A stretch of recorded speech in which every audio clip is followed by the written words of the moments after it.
우리 한국의 실정이 매우 어려워졌습니다. 그래서 앞으로 몇 년 있으면 있을 대통령 선거 때문에 우리 야당 측인 자유한국당이 대선 주자를 물색하는 가운데 황교안 전 국무총리며 대통령 권한대행을 물색했어요. 근데 그분이 지금 자서전을 써서 발표하면서 청년들에게 강의하는 가운데 질문을 받았어요. 권한대행님, 사시는 동안에 제일 기뻤던 때가 언제입니까? 물었더니 하는 말이 우리 사랑하는 아내 만나서 결혼할 때입니다. 당당하게 얘기했어요. 근데 지난 과거를 설명하는데 가난한 집이지만 태어나서 부모의 사랑받고 좋은 친구 만나고 좋은 중고등학교 나오고 성균관대를 4년 동안 장학식을 받고 공부를 했고 사법고시 쳐서 합격했고 검사가 되었고 그 다음에 법무장관 되었고 국무총 되었고 박근혜 대통령 탄핵 때에 한 6개월간의 권한대행까지 했습니다. 얼마나 좋았을까요? 우리 같은 사람은 쳐다볼 수 없는 그런 직함과 포지션을 가졌기 때문에 기뻤겠다 생각됩니다. 그 외에도 여러분 주변에는 기쁜 일들이 없잖아요. 있죠. 결혼해서 자식을 낳게 되면 그것도 기쁘고 또 좋은 학교 가면 그것도 기쁘고 직장생활 잘하면 그것도 기쁘고 세상적으로 기쁜 일들이 많이 있어요. 그런데 그분이 지내왔던 모든 과거 속에 좋았던 일들이 얼마나 오래 갈까요? 길지는 않습니다. 그야말로 안개같이 그리고 쉬 사라진 바람처럼 날아가고 마는 것이 세상적인 기쁨인 것입니다. 물론 홍수환같이 엄마 내가 챔피언 먹었어 오늘까지 간증할 때 자랑을 많이 하더라고요. 얼마나 좋았겠어요. 그런데 이런 일반 보편적인 기쁨은 하나님의 사람이 아닐지라도 모든 사람들이 공히 누릴 수 있는 기쁨, 별로 차등 없는 그런 기쁨인 것입니다. 그런데 오늘 본문에 보니까 70인이 기뻐하며 돌아와 이르되 주여 주님의 이름으로 귀신들도 항복하더이다. 어떻게 돌아왔어요? 전도 갔다가 너무 힘들어 죽겠다 이거 다음부터 못 가겠다 그게 아니라 아주 감흥스럽고 감격스럽고 기쁜 마음으로 돌아와서 예수님께 전도 보고할 때 한 말입니다. 주여 주님 이름으로 귀신들도 우리에게 항복했습니다. 막 좋아서 어쩔 줄 모르는 거예요. 여러분 귀신 쫓아내는 게 뭐 이렇게 즐겁습니까? 아니에요. 이 누가복음에는 다른 장보다도 귀신 쫓는 장면들이 많이 나와요. 8장, 9장, 10장, 11장, 13장 계속 나와요. 누가 하셨어요? 예수님께서. 자, 귀신의 존재를 잠깐 말씀드리게 되면 18년 동안 꼬부라져서 허리를 한 번 못 폈어요. 왜요? 귀신 역사예요.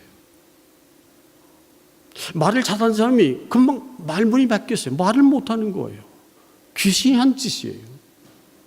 물에도 뛰어들고 불에도 뛰어들고 해서 얼굴에 화상 입고 난리가 났어요. 우리가 잘 아는 갈릴리 맞은편의 거라사 지방의 귀신 들린 자가 어땠어요? 옷을 헐렁 벗고 밤낮을 가리지 않고 소리를 계속 지르며 그래서 사람들이 발에 쇠고랑 채웠는데도 그것도 끊어버렸어요. 사람이 접근이 안 되는 거예요. 여러분. 귀신 들게 되게 되면요 사무엘상 10장에 보게 되면 사울이 말이죠. 이 다윗이 자기 사위인데도 불구하고 미워 죽겠는 거예요. 백성들이 사울이 죽인 자는 천천히고 다윗 죽인 자는 만만입니다 하니까 화가 나는 거예요. 왕인 나에게는 천을 돌리고 다윗에게 만 돌렸으니 저에게 갈 것은 왕위밖에 없다. 시기 질투했어요. 사도행전 5장 1절 보게 되면 아나니와 삽비라가 사도들 앞에서 집한 돌과 다 바치려 놓고는 거짓말했어요. 사람을 속인 것이 아니라 성령을 속였다 해서 동일 동시에 두 부부가 함께 죽었어요. 여러분. 귀신 하는 짓이에요, 여러분. 그뿐 아닙니다. 대표적으로 누가복음 9장 37절에 43절 보게 되게 되면 자기 외아들이 귀신 들렸는데 그 표현 보면 그래요. 괴성을 지르며 거품 불고 젖빠지고 거꾸러지고 말이죠. 난리가 나는 겁니다. 여러분, 부모가 내 자식 가운데서도 하나밖에 없는 아들이 그 모양 되게 되면 얼마나 가슴 아프겠어요. 살만 나겠어요, 여러분? 밥이 제대로 먹히겠습니까? 아니지, 여러분. 그래서 제자들에게 찾아와서 주님은 산에 올라 기도하실 때인데 우리 아들이 있습니다 하고 고쳐놨는데 제자들이 못 고쳤어요, 여러분. 네. 그랬더니 예수님 내려오셨어요. 그 아비가 한 말입니다. 주님이 제자께 왔더니 못 고쳤나이다. 불쌍히 여기시고 고쳐달라고 요청했어요. 예수님께서 명령하셔서 그 안에 있던 귀신을 쫓아냈어요. 깨끗해졌어요. 예수님은 사람이며 하나님이시기 때문에 자체적 권능으로 귀신 쫓아내요. 손안주 병이 나요. 말씀으로 백부장의 종을 살렸어요. 자, 예수님께서 심정이 어땠겠어요? 물론 귀신 들려서 고통당하는 거 마음 아프지만 고쳐놨잖아요. 변화시켰어요. 새로운 사람 된 겁니다. 70인 제자가 나가서 말이죠. 귀신 쫓아내고 일을 했는데 어찌 아니 기쁘겠어요, 여러분? 기쁜 거예요. 한번 연상해 보세요. 우리가 그 외아들의 아버지, 어머니로 생각되고 그분의 가족, 형제, 자매라 생각됐을 때 그 아들을 둔 사람 심정이 어떻겠냐는 겁니다. 귀신 들리게 되면 이하보다 더한 것들이 너무 많아요. 자, 그걸 고쳤어요. 근데 여러분 잘 들으시기 바랍니다. 귀신 쫓는 권세를 주님이 누구에게 주었어요? 12사도를 파송할 때 주신 겁니다. 너희와 함께 있게 하고 전도도 하며 귀신을 쫓는 권세를 내가 주노니 그랬습니다. 예수님은 자신의 신적 권위로 고쳤지만 12사도와 제자들 70인들은 자기 권위가 아니에요. 뭐예요? 사도행전 16장 18절 보게 되게 되면 사도 바울이 내가 예수님에게 명하노니 귀신아 나오라 하니까 즉시 나왔다 그랬어요.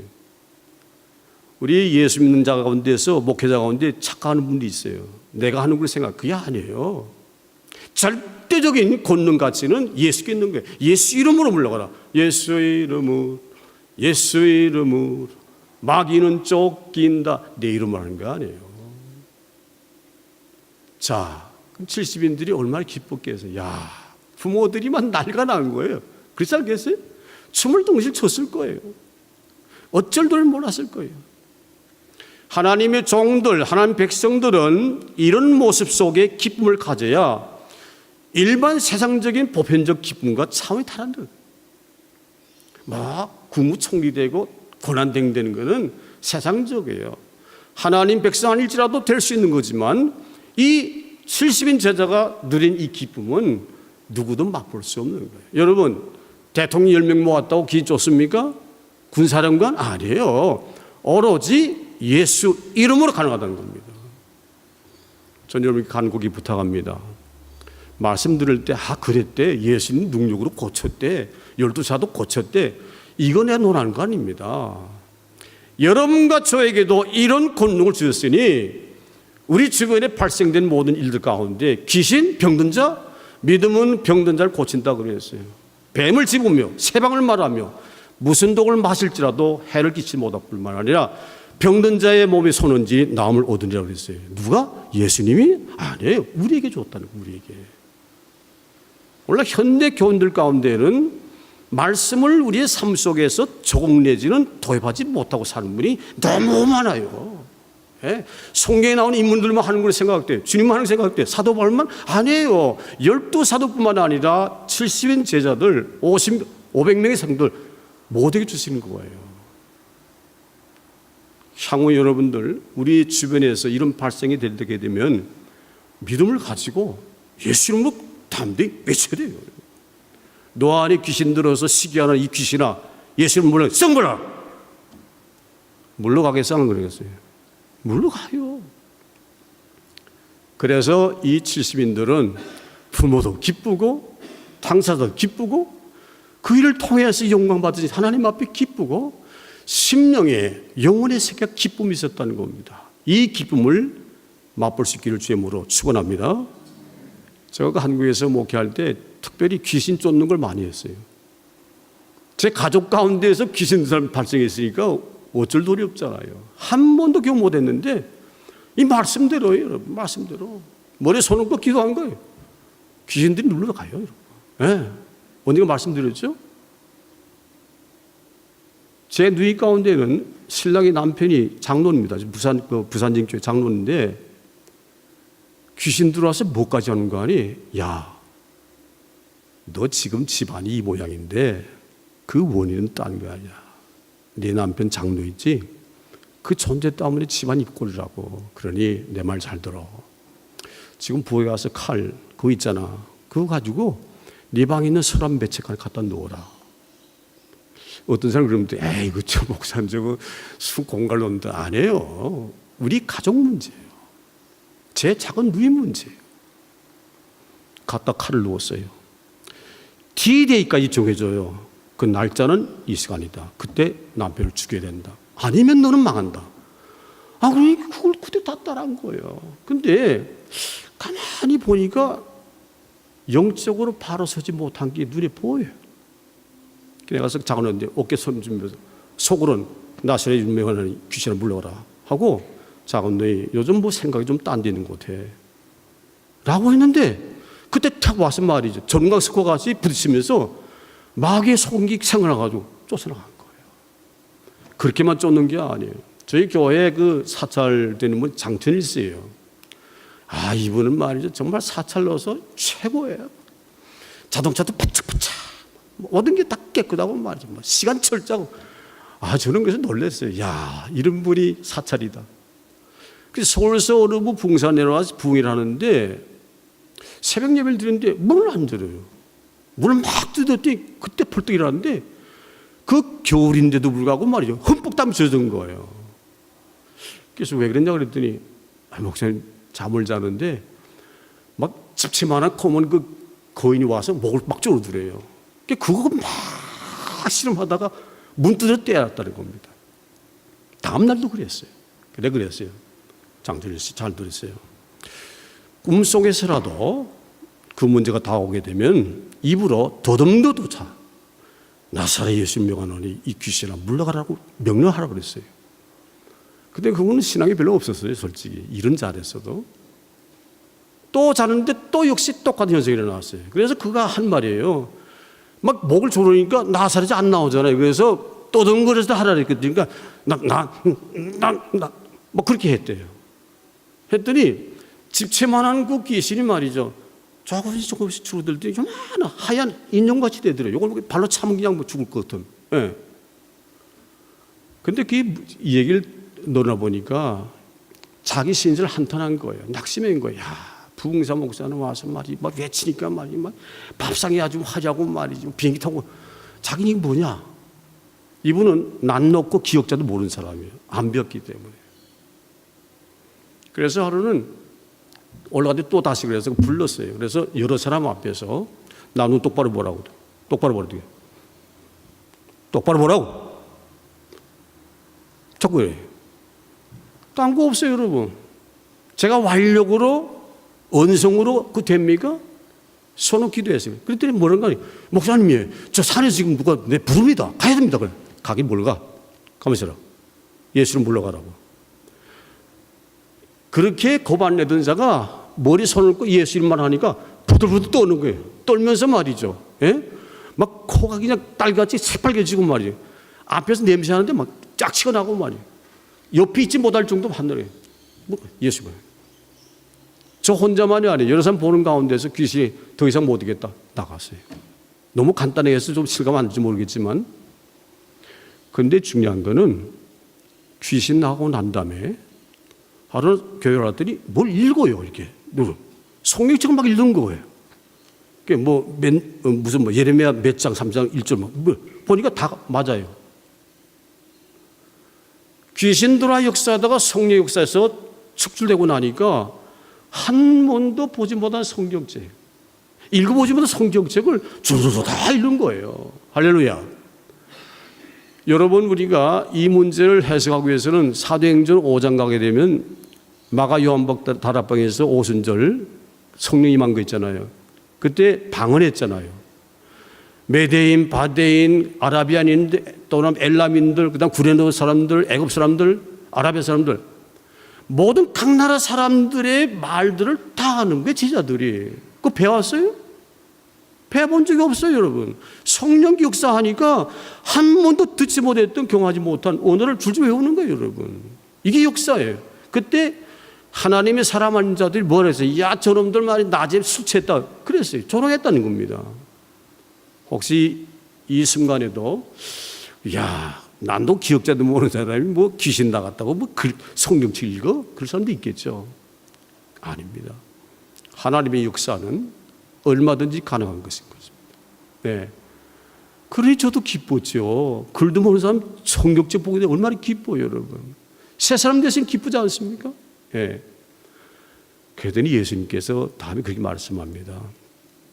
제들이 그 말하니까, 알았다. 하늘에서 사탄이 번개같이 떨어진 걸 내가 보았다. 제자들이 했던 걸 다 보고 주님 아신 거예요.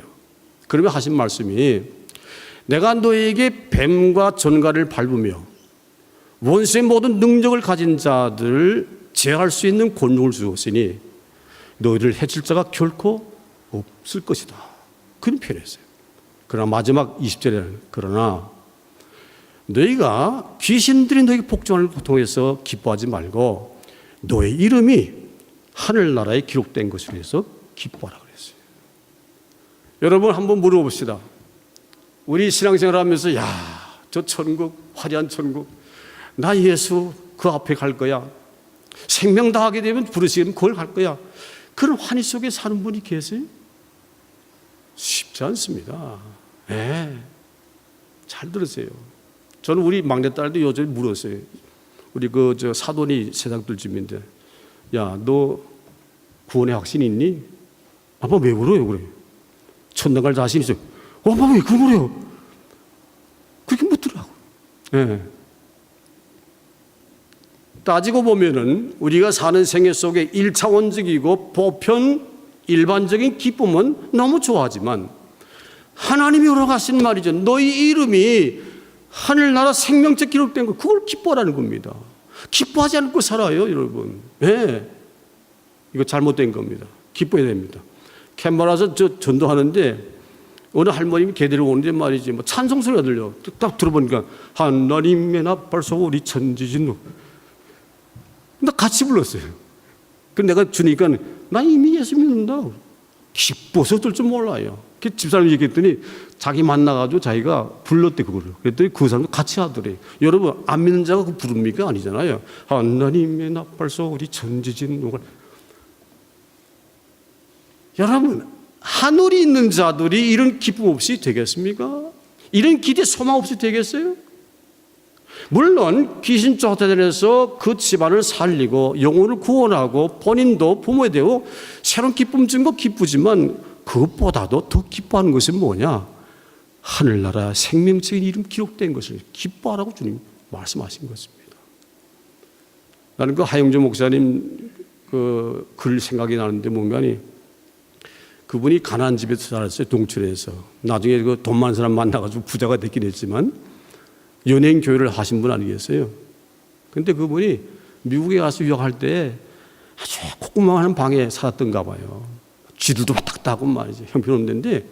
근데 가기 전에 돈을 어떻게 모았는지 서울에다 아파트를 하나 사고 갔대요. 얼마나 고생스럽게 했어요. 공부하려, 일하려, 디스워시 하려 말이지. 그 쪽방에서. 그때마다 사놓은 그 아파트를 생각했대요. 그러니까 힘이 나더래. 야, 내가 여기서 고생하더라도 맞추고 가면은 그 새로운 아파트 거기 들어가. 이게 비유가 될지 모르겠습니다. 우리의 일생 요정이 닿을 때 우리 갈 곳은 어디입니까?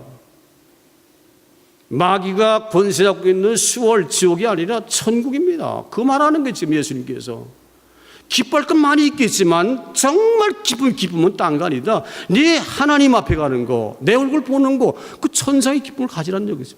예. 여러분, 예수 믿는 자들은 삶 속에서 기쁨이 있어야 돼요. 어떤 기쁨? 일반 보편적인 1차원적 기쁨이 아니라, 육신적 기쁨이 아니라 영적 기쁨을 가져야 되는 것입니다. 그래야 영향력 끼치죠. 저는 우리 사돈 요번에 세상 뜨면서 참 은혜 많이 받았어요. 위로하러 갔더니 말이죠, 하는 말이 그래요. 목사님, 암은 특정인이 있습니까? 다들 오는 건데 저라고요.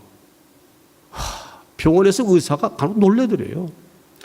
돌아가실 그 바로 직전 며칠 전에 병실을 옮기는데 새로운 병실을 가니까 의사가 다른 분이 왔는지 들어와서 그 모친도 계시고 본인 계시고 자매도 계시고 여러 분 계셨어요. 한 10명 계셨는데 의사가 오더니 여기 환자가 누구지요? 묻더래요. 환자가 누구죠? 암 3차 말기면 말이죠. 형편없습니다, 여러분. 그런데 생생한 분하고 환자하고 차이가 없는 거예요.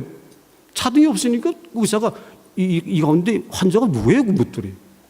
그럴 정도로 제가 마지막 날 갔는데 임종전에 갔는데 7시 반 가서 한 8시 반 왔나 했는데 11시 반에 15분에 세상도 부르심 받았다고 전화 왔어요. 근데 본 사람들이 놀란 게 뭔가 하면, 야, 이런 정도로 죽는 사람들은 다 험악한데 웃으면서 예.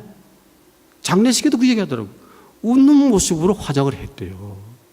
왜일까요? 하나님 믿는다고 로마 병정들에게 신문받고 화형받던 그 서문화 감독 폴리갑은 너 예수 안 믿으면 내 풀어주겠다 했는데 나 80년도 사람 둘은 못 논다. 태워라. 화형을 당하면서도 웃었다는 겁니다. 평온했다는 겁니다. 거기까지는 안 들릴지라도 우리도 하늘의 기쁨 소망 가질 때에 우리 심령에 끌어올라야 돼요. 기쁨이 있어야 돼요. 오늘 예수님께서 주신 말씀을 기억을 하십시다. 1차원적 넘어서 2차원적 신령한 기쁨은 보냄받는 자의 특권입니다. 예수님께서 귀신 쫓는 권세를 보냄받는 제자들에게 주신 것입니다. 가지 않으면 느낄 수 없다는 겁니다. 가야 복음 전하며 매도 맞을 수 있고 복음 전하며 귀신도 쫓을 수 있어요. 그래야 기쁨을 갖죠. 2차원적 기쁨을 갖죠. 게다가 우리가 경건 생활을 열심히 하고 하나님과 교분할 때 하나님은 우리 심령 속에 믿음을 통해서 하늘의 소망을 가지고 기대와 기쁨, 감격, 환희를 가지고 기쁜 생활을 할 수 있다는 얘기죠. 오늘 우리 예수님께서 70인 제자 보내면서 야, 내가 너희를 보낼 때 어린 양을 이리때 가운데 보내는 것은 심정이다. 그러나 염려하지 마라. 내가 원수의 모든 능력을 제할 수 있는 권능을 주었으니 너희들을 해칠 자가 결코 없으리라 하셨습니다. 우리 오늘 70인이 생활 속에 경험하고 겪었던 이 체험들이 우리의 삶의 현장 속에서 반드시 우리 각 개인에게 일어나기를 주임으로 간절히 축원합니다.